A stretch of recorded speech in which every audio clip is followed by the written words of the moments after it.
Olá pessoal, tudo bem com vocês? Para essa série de vídeos que vamos tratar sobre os mecanismos de defesa, vou trazer para vocês aqui duas obras que vão nortear aqui os nossos estudos, ok? Uma delas é essa daqui, que é o Diagnóstico Psicanalítico de Nancy McWilliams, e a outra obra é Psiquiatria Psicodinâmica na Prática Clínica do Gabbard, ok? Então essas duas obras aqui irão nortear os nossos estudos aqui no canal sobre mecanismo de defesa. E o primeiro mecanismo de defesa que eu vou trazer para vocês é um mecanismo de defesa primitivo e se chama isolacionismo extremo. Então fique comigo depois da vinheta e vamos falar sobre isso. Até daqui a pouco.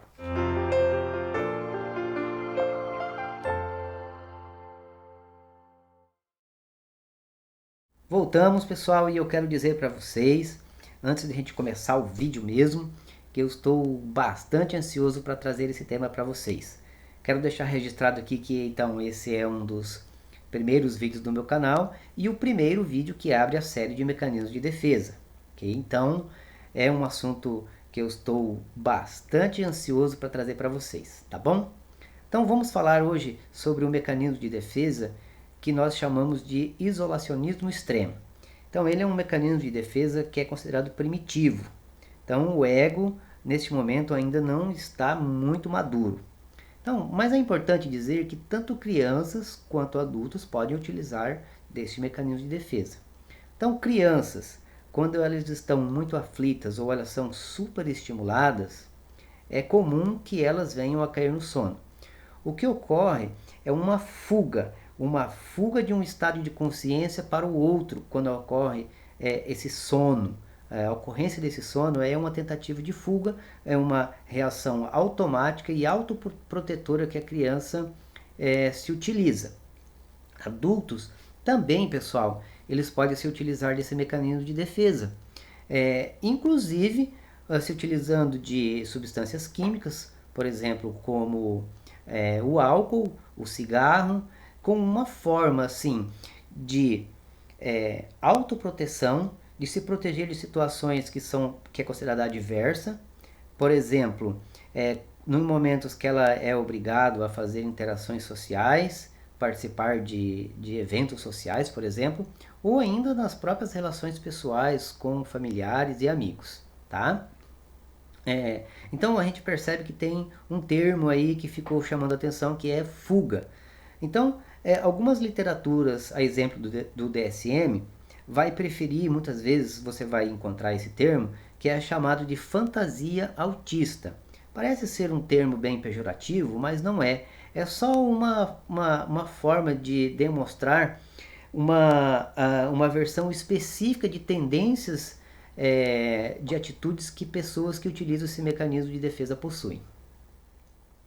É importante trazer para vocês também que alguns bebês são naturalmente inclinados a utilizar esse mecanismo de fuga. São aqueles bebês que naturalmente são mais sensíveis ao estresse. Também aquelas crianças que foram abandonadas ou negligenciadas na infância, ou ainda aquelas que receberam uma intrusão emocional muito forte por parte dos pais e dos cuidadores. Então, como mecanismo de defesa e de fuga, eles criam um mundo interno super rico de fantasia, uma fantasia muito rica, e a tendência é fugir para esse mundo interno.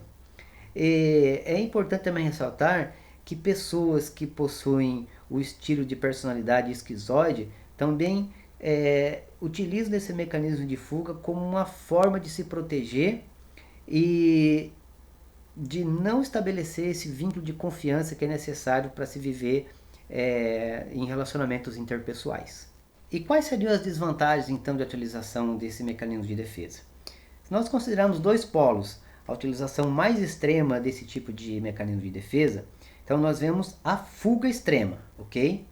Então, nesse momento, a gente já consegue perceber que são pessoas que têm muita dificuldade de participar de resolução de problemas dentro de um contexto social.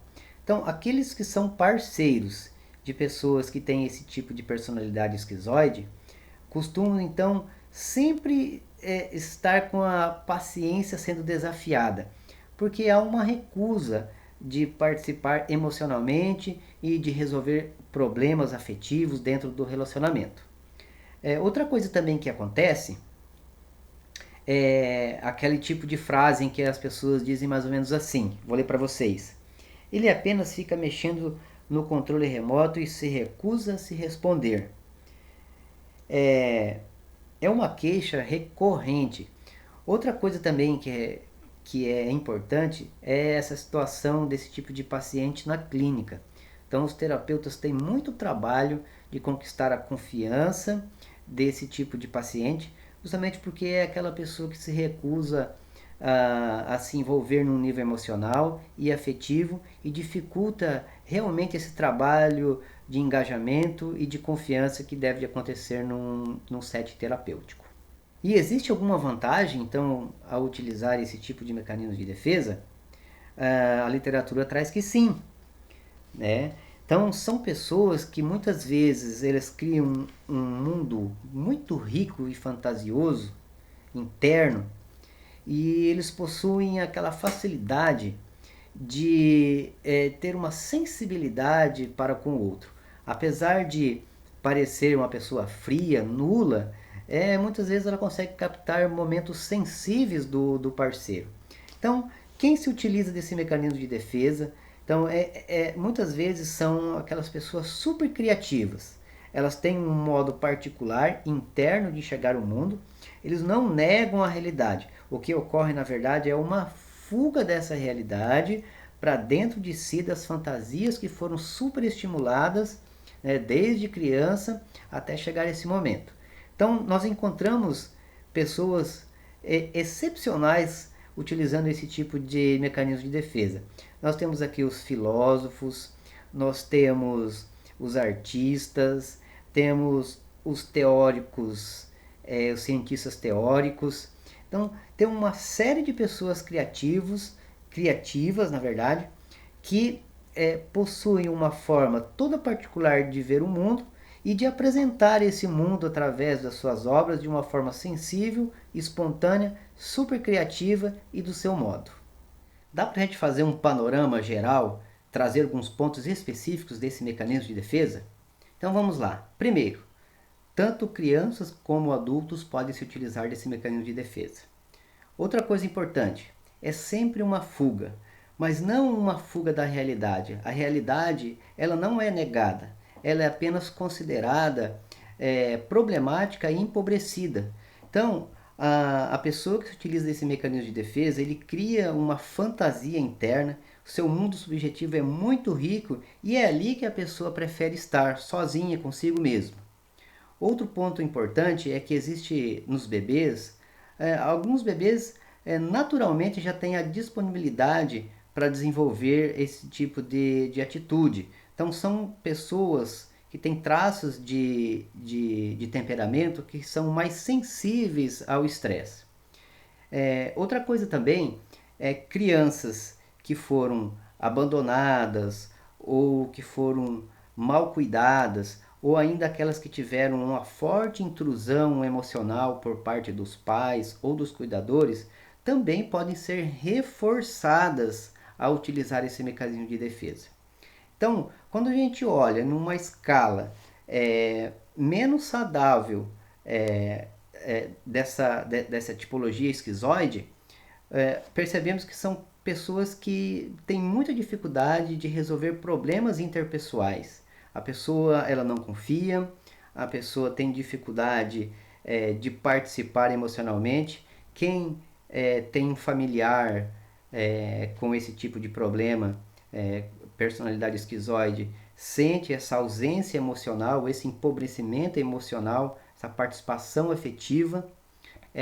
Parceiros também que são casados com pessoas esquizoides também têm a paciência muito testada, justamente porque se sentem bastante sozinhos nesse convívio ali no casal. Mas também existe o lado mais um lado que é mais saudável nessa escala esquizoide. E a gente pode ver assim que não são pessoas que se anulam diante de um relacionamento. Então, claro, são pessoas que elas têm a sua particularidade de se voltar para esse mundo interno, fantasioso, que muitas vezes é muito enriquecido, mas também é possível ver uma grande sensibilidade por parte dessas pessoas em entender o sentimento dos outros. É, quem são essas pessoas que podem estar aí nessa escala esquizoide, nessa parte mais saudável? Então nós temos escritores, temos poetas, filósofos, cientistas teóricos, religiosos, artistas, místicos, uma série de pessoas que se utilizam desse mecanismo de defesa e eles conseguem, através desse seu mundo interno, trazer uma visão muito original, muito específica e que contribui com a sociedade e, e a gente se aproveita desse conhecimento, desses conteúdos que essas pessoas têm, como elas apresentam o mundo para a gente. Uma maneira talvez muito sensível, única mesmo de apresentar o mundo.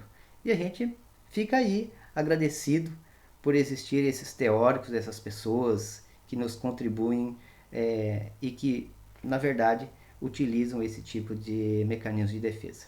Pessoal, gostaram do vídeo? Se inscreva no canal, compartilha, ajude esse canal a crescer e aguardo vocês no próximo vídeo. Até lá, pessoal!